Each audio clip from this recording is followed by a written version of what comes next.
forward to getting closer with the members of Epiphany while also building connections with the kids and staff at El Hogar. I'm so excited for this trip. We also have Elise Noble, who says, I'm so excited to go on the El Hogar trip, not only for the What opportunity about to educate myself further, Darwin but and the also others? because Are this they is on the the first old, the trip new? with the updated Mike? Did you schedule. guys turn the mic on? I also look forward to growing my connection with people within and out of Epiphany. It will be interesting to see how people from a different community worship, and it may even impact my faith. I think we'll be set with the And others. Andy Noble says, Darwin and, I'm really looking forward to visiting El Hogar. although there's the, I'm hoping to experience and learn from El Hogar's work firsthand, understanding how they support students while learning more about Honduran culture, and sharing all of that experience with others of Epiphany. And so now I'm going to invite our team who is here today to just share a little bit about their hopes for this trip. Hello, I'm Liam, and I'm really hoping that on this trip I can obviously help people, but also I think this trip is unique in the fact that it provides us the experience to interact with people around our age in a different country and seeing what their life is like and what their faith is like. And I think that's really what I'm hoping and looking forward to on this trip. Hi, I'm Caleb, and I'm excited to be in a community where everyone's focused on helping each other and supporting each other and growing in faith together. And I'm also excited to learn about the new culture, as I've heard from many people here that it's a lot different from what you might expect. Hi, I'm Wyatt. I'm excited to see like what the challenges are like in a part of the world I've never been to before, and experience how the Honduran culture like is similar but also like wildly different from the culture up here, and also like connect with the kids there, or maybe speak a little Spanish. Hi, I'm Tony. I'm Carolyn's husband and Matt's dad. Just looking I used to be Wolfie's dad when I had a dog. I'm happy to go because of two things: gratitude and getting to know people. And gratitude is number one. state of the church. I think we've all been really fortunate in the opportunities and the resources that have come our way. And I notice that more and more every day. So getting to know people is the next step, and getting to know the folks down there, especially the students and the teachers, will give us an opportunity to step into their lives and realize, or hopefully to figure out what they want and what they need to live out their dreams, to swing us. And with that, we hope to partner with them to try to help get them both the material things and the educational things that they need to be their best selves and live their best lives. And the last thing, the frosting on the cupcake, is to get me, to meet my team and your team, like all of you, a little bit better, and hopefully go forward with our adopted family. Thank you. Hi, I'm Lisa. I'm Wyatt's mom, and I had the privilege of accompanying these three teens last year to New Haven, and some of the others who are going to be on the trip. And I really want you all to know that they are thoughtful, empathetic, sincere, hardworking, appreciative teens, young men. And you can look, this is too much, but there's a poster over there of one of the hut heights. Okay, no, they both say they had terrible hair, but just to see how much they've grown in stature, but to tell you how much they've grown in person too, is a privilege to watch and to be with. So I think of myself as a pilgrim on this trip, in company with other faithful people, and I think, as Janelle has said in some of her sermons, the best way we get to know others is by being companions to them, and that's part of the trip. But I think it's also a great way to learn about ourselves, and I thank you all for supporting us and for joining us in faith, and I know that when we're there in June, you'll be with us in faith, and we'll be great ambassadors for this community. Hello, Andy Santa. For me, being a part of this parish for the last 16 or 17 years, I've heard so many stories of Elgar, and I'm really excited just to be part of this story, part of this tradition, of people going down and experiencing Algarve. And I guess we're going to be in a little bit of a different way with a pilgrimage versus a missionary trip. And kind of going back, and when we come back, being able to share those stories with this community and sharing with the community down there. And Amelia, I'm really grateful for everything that happened last spring, the way that they embraced Nick and Betsy and I, and some of the ideas that they gave us, and the time that we spent when Denise came up here and sort of reconnected with so many people who've been in El Hogar.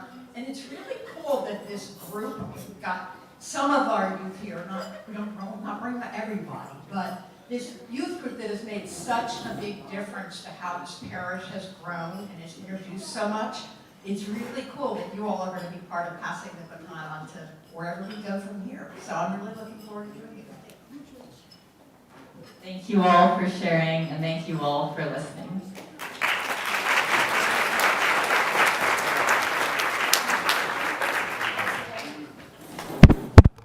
All right, we are live.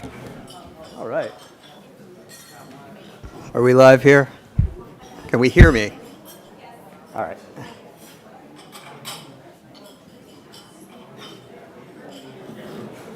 All right, we decided to do things a little out of order this morning, but just bear with me.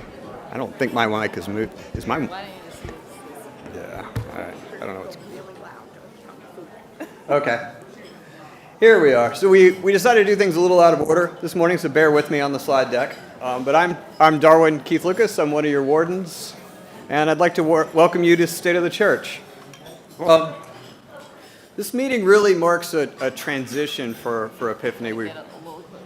Really marks a transition for Epiphany because our rector's about to go on sabbatical, and it's just a really good time to check in with ourselves and what's going on around us. As you know, it's also a fundraiser for El Hogar, and we just heard from them.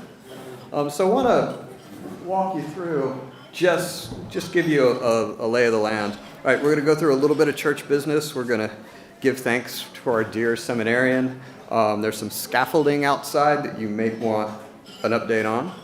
Then we're going to turn it over to Nick. It's been more than 5 years since Nick joined us. I remember in the middle of the pandemic when Bob and Bethany stopped by my house to borrow a few IKEA chairs because their furniture had not arrived from Colorado yet. And it's really hard to believe that that was more than 5 years ago. Now, part of keeping priests physically and spiritually healthy is that the diocese asked us to send them on sabbatical after 5 years of service, which Nick has very much earned.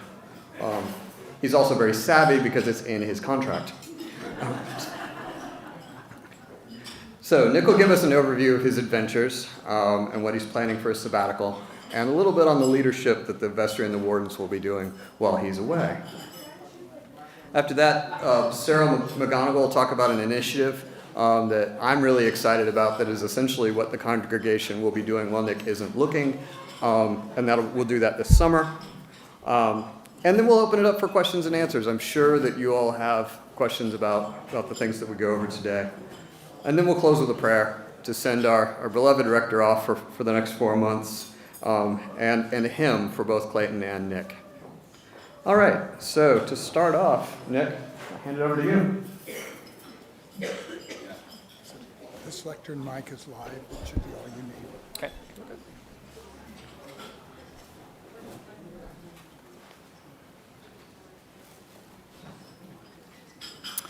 All right, I'd love to invite Clayton to come forward. Let me get that. So as Clayton is coming forward, Clayton reached out to me as well as others in September 2023. And it was towards the end of the summer, beginning of the program year, when Clayton and I started to talk about a placement, a seminarian placement here at Epiphany. And I knew sort of right away that it would be a wonderful partnership and relationship, and that there would be great mutuality there. Epiphany has a wonderful history of caring for and building up lay leaders and ordained leaders in the life of this diocese and for the Episcopal Church. And it's always a deep pleasure to invite a seminarian into the life of our congregation.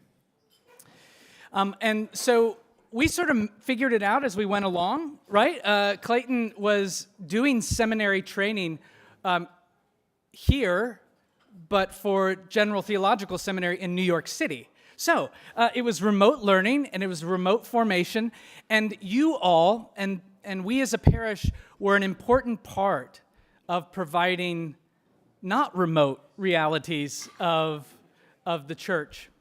And in fact, it has been one of the deep gifts to not be quote unquote remote, but to be very close. And Clayton, you have been an incredible gift to our parish. Your love and support, your presence, Jonathan's presence in our life has made us stronger, has been an incredible gift to me. And we are, as you know already, we were thrilled in your next call to be in the bishop's office and working on behalf of our diocese and with our diocese for years to come, So we have yeah, I know. I didn't mean for that to sound scary, but we have a few things to offer you. At our annual meeting, you remember that you received an incredible mosaic that Susanna Wada made on behalf of the parish. And I hear it's in your office now, so we will always be over your shoulder. You can take that however you like. But so there are sort of three things that I want to give to you and that I think speak to what it has, some of the gifts that you have brought, but also what we hope you'll take with you. So I'll just describe them, and then you can open them later. The first is, how shall I say this? A bit academic, but you bring a passion for knowing and valuing the Anglican tradition and bringing your Methodist background into the life of our Episcopal tradition.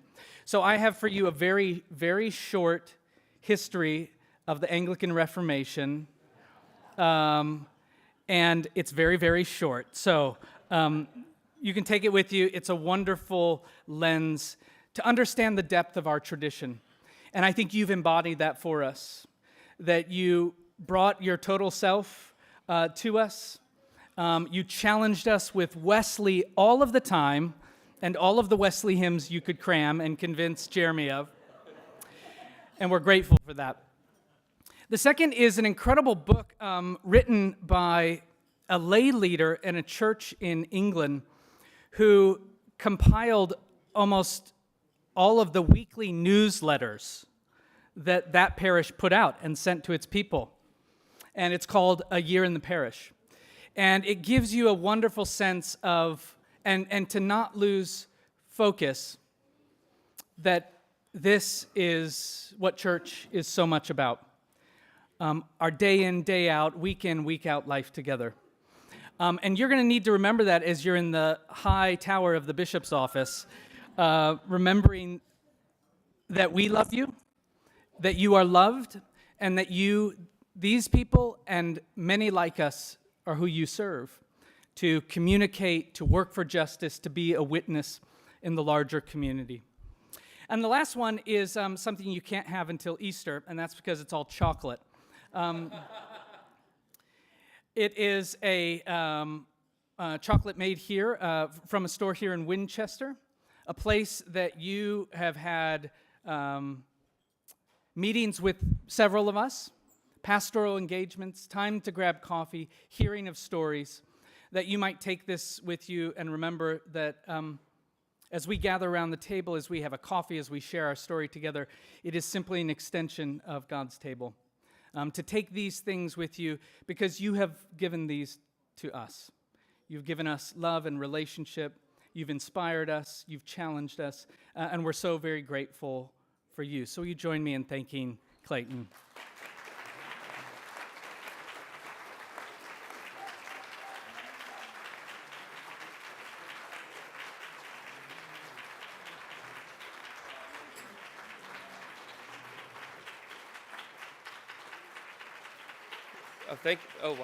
Thank you. Don't worry, I don't have a sermon prepared. That's coming at the vigil. But I will say a word of thanks to all of you and to Nick in particular for letting me be a part of this community and to learn and grow with you for these last several years. I know that many of you, when you saw the news that I was moving on, maybe had a little bit of anxiety that there would be a drastic drop-off in the Wesley mentions and sermons. So I have left an anthology of Wesley sermons for Nick in his office so that he can continue the tradition.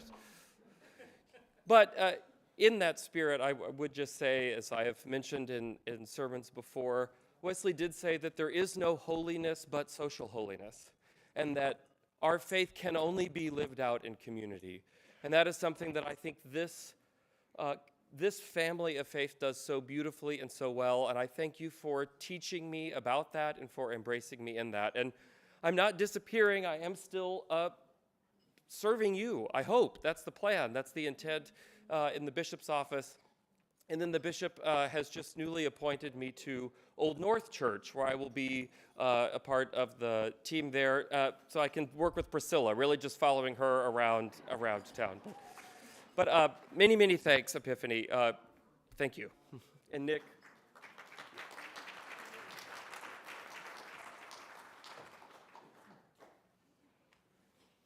Is it still me? Okay. I'll do what the slide tells me.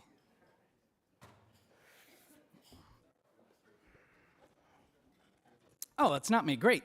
See you in a second. We'll have Nick up in a few minutes. You have to talk really loudly. Do I have to shout into the microphone? All right, I can do this. Okay, so I know most of you are here to hear what Nick has to say, so I'll be brief. Just a quick update on the roofing project. It's been a cold couple of months. There hasn't been a whole lot of progress since the email that Woody and I sent out I think a week ago. And so for those of you who did not read the email, I'm going to give you just a quick high level of where we are with our building project. So for the interior brickwork, it's clean. We're done there. Masonry repairs to the interior are complete, and the masonry was in a whole lot better condition than we were expecting, so we got off easy there. For the roof is substantially complete. Our engineers are engaging with the contractors to ensure that it is watertight. It's a very complicated roof, and we want to double check that before they leave. And then the exterior masonry. We have a lot of crumbling masonry on the outside of the building we need to repair. And the requirements for masonry in the outside are basically the same requirements as opening a golf course. So your low can't be below 40 degrees. So it'll probably be another couple of weeks before we get to what they call 40 degrees and rising, and then we'll start on the exterior masonry there. So the project's taking a little longer than we expected, and I really appreciate all of your patience on that. But I am happy to report that we are 55% through the project, and we are on budget.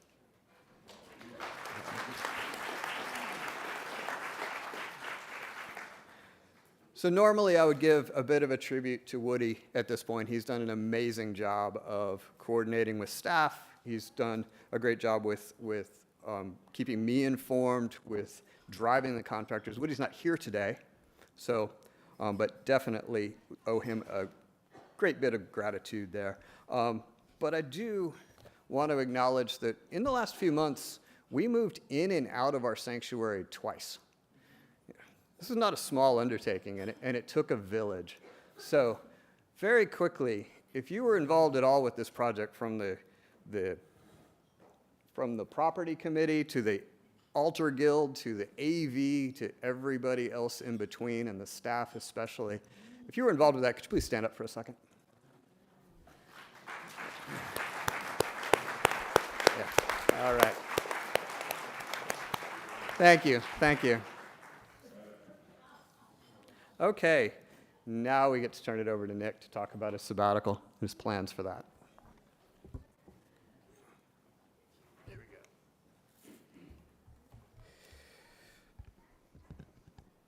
Well, it's pretty close. It's almost here.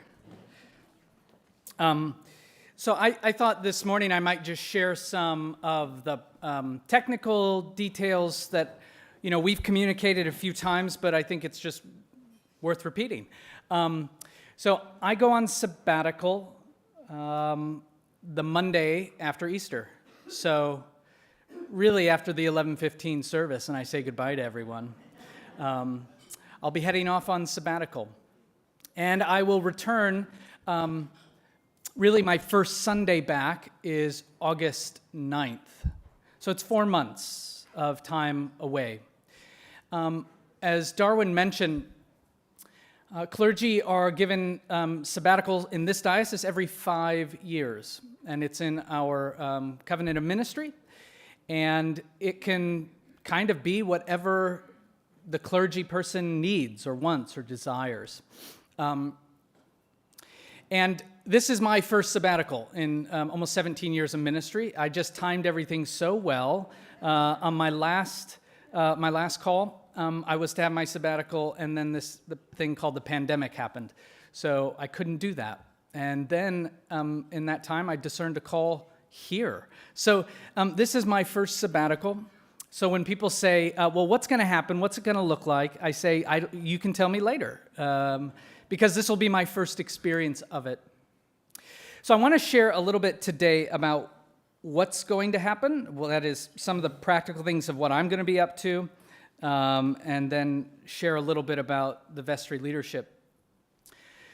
So the short of it is this. When a clergy person goes on sabbatical, they are not here.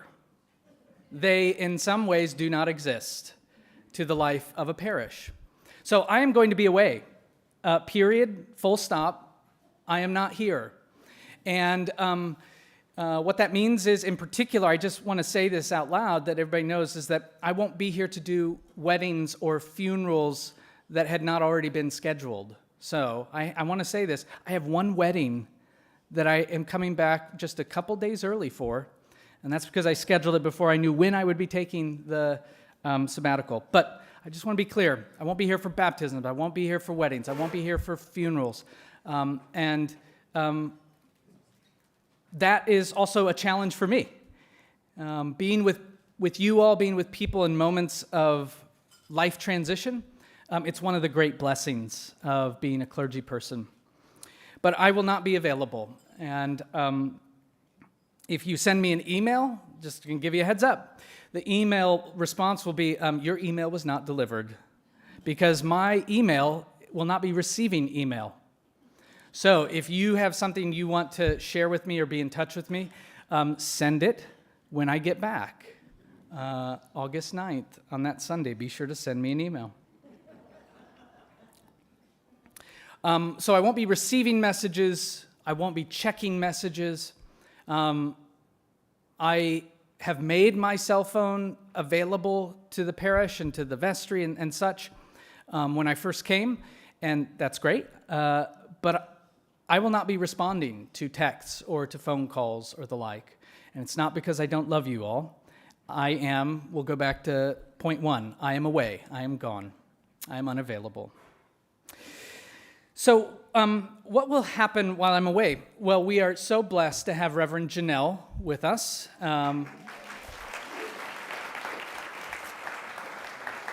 So Reverend Janelle will be the point person, the person who is quote-unquote in charge in the life of the daily life of the parish, in the life of the staff, in pastoral needs.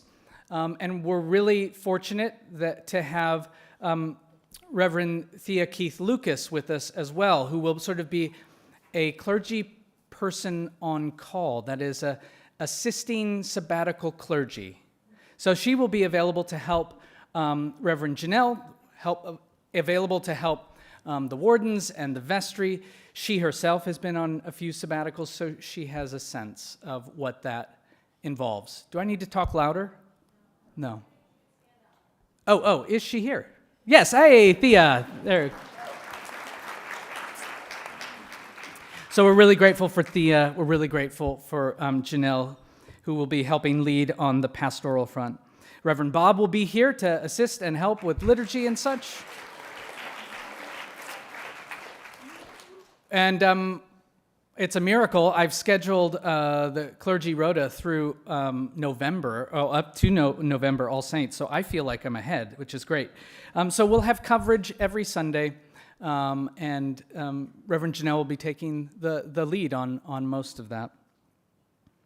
While I am away, while a rector is away, it's important to know who is, quote unquote, in charge of the church, the parish. And that is the wardens and the vestry. So it is not Reverend Janelle. She'll be helping manage the day-to-day operations. Does that make sense? The ultimate authority in the life of the parish when a rector is gone are the wardens and the vestry. So if there are questions or concerns that you think you might normally take to a rector, your first intuition should be to reach out to the wardens or the vestry.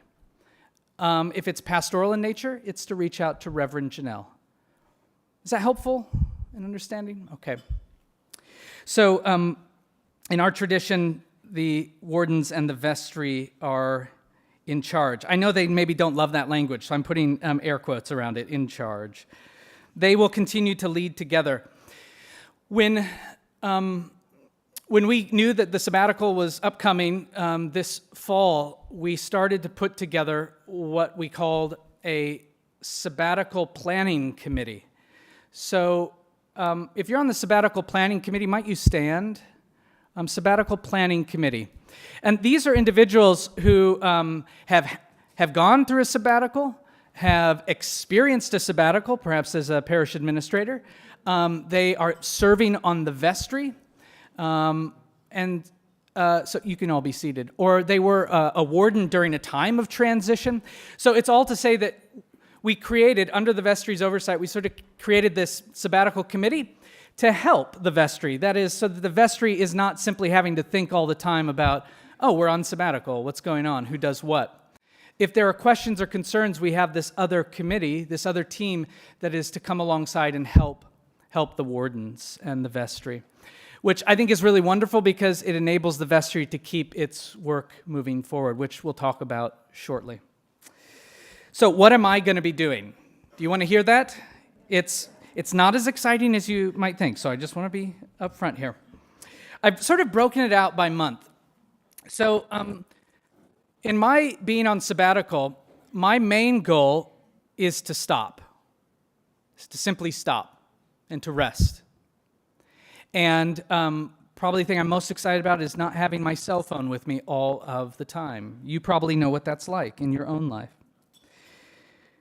In April, I'm going to be spending some time with my family, the family here in Winchester, as well as likely my family in the Midwest. My father is not doing great and recently had another stroke. But he's doing well enough. And so I'll probably be going out there and spending some time and helping support my family in the Midwest.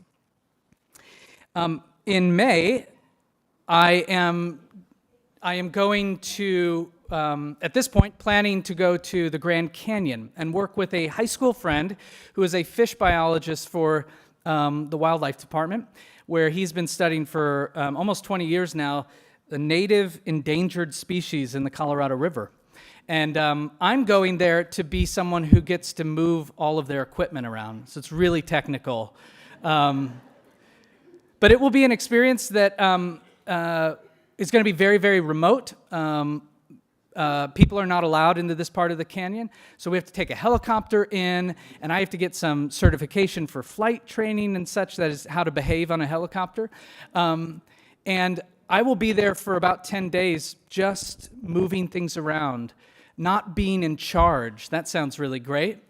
being told what to do and just doing it, and being in a place of enjoying and soaking up God's creation. Doing something that is so drastically different from my day-to-day life, and I'm very much looking forward to it. Then in June and July, I will be over in Spain, and my family will come and join me in Spain at the end of the school year. So what am I going to be doing? Beginning of June, I am headed over to walk the Camino. Now, I don't want to assume that everybody knows what the Camino is. The Camino is an ancient pilgrimage, well, it's sort of ancient, it's medieval time, pilgrimage route from throughout Europe, particularly we know about it in Spain and Portugal, that takes you to Santiago de Compostela, which is a city dedicated to St. James, where St. James is reported to have been buried in Spain. There are 3 basilicas throughout the entire world. One is in Rome, St. Peter, one is where St. James, and one is in India, where St. Thomas is reportedly buried. So a basilica is where you build on top of a saint, just so you know. And so I'll join thousands and thousands of pilgrims who have walked this and will be walking it this summer. So I'll spend 3 weeks of June walking the Camino by myself, and then my wife Bethany and the boys will join me in western Spain, in Galicia, for 3 weeks of vacation, where we will simply be. So I'm very much looking forward to that. Who's heard of the Camino before, yeah? Okay. Is anybody ever interested in going on the Camino? Yeah, maybe? Good news. In 2027, we will be going on, offering a pilgrimage to do the Camino when I get back. So I'm not going to do research, but it will be helpful. And I'm excited to announce that we'll have that pilgrimage in 2027. And then in 2028, we're doing a Celtic Christianity pilgrimage to Iona. So you might mark your calendars ahead of time. So after Spain, I come back, and my attention sort of starts to turn towards being back here in Winchester, staying rooted, being mindful about a transition back to our life together here as a parish. And then I'll be back on Sunday, August 9th. I want to say just a couple things about my family. You may wonder, because my family, our life together here is very much rooted and connected with Parish of the Epiphany. So they will not disappear. You'll see Bob and Linda. You'll see Bethany and the boys. They will also know and use this time as perhaps a rest for themselves in the ways that they need it. But they will be here. They will not be strangers. I will be a stranger. I will not be here. Just emphasizing that again. But I do want to say this, because sometimes you may wonder, you may say, oh, I want to say something here. And that is, you may be asking, well, how's Nick doing? What is he up to? You may say, hey, could you give Nick a message? My family will not be doing that, just so you know. We've talked about it. We've talked about that I just need some good boundaries around that if I'm really going to be away. One of the realities of being a parish priest is somebody says something, or I even drive by, and I will think, what's going on? Oh, did I do that? I wonder how they're doing there. It's very hard to be away, because this place is, and you all are central to my life, and will continue to be for our family. So I just wanted to clarify that. Am I missing anything else as I looked at Bob and Linda? Have I said what? Okay, great. Let me just look at my notes here. So if there are extreme, I just want to say this because you might be wondering, and the sabbatical committee has thought about it. If there are extreme pastoral issues, and you are getting a little antsy and saying, oh, does Nick know about this? You should feel free to talk with the wardens and the vestry. But I will be contacted if there is something, and we don't need to go into all the list, but something extreme. Reverend Janelle will be the person who reaches out to me, or the wardens will do that directly. But even then, as I've said to them, they need to think, do we really need to be in touch with him? So there's a real commitment, a mutual commitment to caring for one another in this sabbatical. I love Priscilla is shaking her head saying, no, you do not need to be in touch with them. Priscilla's on the sabbatical committee, and she's a parish administrator at a couple Episcopal churches who've done this. Okay, I think that's most of what I want to share today about what I'm going to be up to. So I think we'll probably have questions later, or do you want to do that now? Okay, over to Sarah.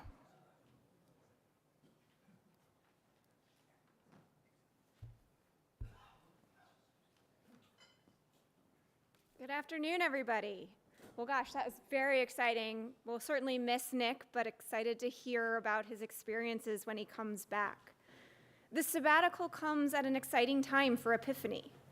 We are rooted in faith, people, and traditions that have existed for decades and even generations, with wonderful institutional knowledge and love for this parish. We are also vibrant, healthy, and growing. It's great to see the new faces year after year that become part of our rooted community. New and reinvented programs like Al Hogar coming back this year, very exciting. And this organic growth itself is great. It can also benefit, though, from support and direction. Nick's time away is an opportunity for us, the congregation, to reflect on who we are. The vestry hopes that reflection of this sort will help us support our deliberate growth by articulating something like a vision for Epiphany. I had been thinking of it as like our North Star, but now I think I'm going to use Clayton's social holiness. What is our social holiness? We hope to lift the voices of the entire Epiphany community to help us clearly articulate the who of Parish of the Epiphany, all of Parish of the Epiphany. Ideally, this will help the vestry identify and build on Epiphany's strengths and our touchstones. Our ultimate goal, as I said, is to get a sense of who we are together in all of our diverse and dynamic entirety. We don't yet have all the details of what this will look like, but we know that whatever form it takes, we will seek and benefit from broad input of all of you to help develop the full picture of who Parish of the Epiphany is. There's more details to come on this, but we hope that you will answer our call when we ask for your input, that you will be with each other to discern what it is about us together that makes us us, and to help us further articulate and define Epiphany and what we are here and how we serve. Thank you.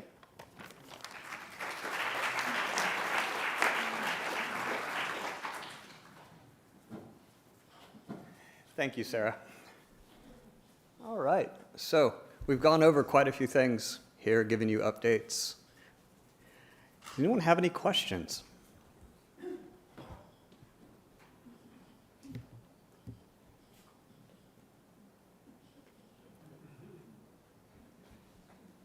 All right. I guess we covered everything perfectly. You're on. All right. All right. So, I'd like to move over to closing us out with a closing prayer and then a hymn. So I'd like to invite Reverend Janelle up to take care of the prayer.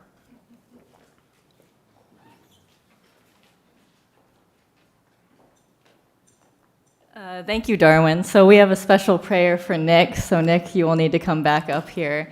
And Nelia and Darwin, if I can have you all come up too. Guess I'm constrained to this area. Come, Nick, right here. And the rest of you, if you could raise up your hands in prayer. Let us pray. Loving God, we thank you for Nick. We thank you for his kindness, his wisdom, his faith, his sense of vision, and his love for you and for your people. We thank you for guiding him to Epiphany and the gift of his leadership, inviting us into deeper faith and commitment to love you and love our neighbor. We pray for his upcoming time of sabbatical, that it would be exactly what he needs, that these 4 months would be a time of rest, renewal, and joy. In this time away, may he feel grounded in his most important identity, being your beloved child. And we pray for this time for us as well, that it would be a time of renewed vision in greater depth in our love for one another, in our shared mission in the world, and an openness to the movement of your Spirit among us. Keep him safe and healthy in his travels, and when we welcome him back, may we be ready to move into whatever you are calling us towards next. We pray this in the name of the Father, and the Son, and the Holy Spirit. Amen. Thank you. Thank you. To him? Yes. So we are going to close our time, as we have done in the past, the State of the Church, with a hymn. Now, I would invite you to stand as you're comfortable. And where's Clayton at? Clayton, he's in the hallway. Why don't we get Clayton? Hey, Clayton. So this is a hymn that Clayton brought in particular to our life together in Word and Table. Is anybody familiar with this hymn? Yeah? Okay. We have the organ up and going, don't we, Jeremy? All right. So Jeremy's going to lead us in this. We've got 3 verses here. And it's really a blessing to Clayton as you go. It's a blessing that we sing together to one another as we go from this place, and I receive it as a blessing from you all. So we'll turn it over to you, Jeremy.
Thank you.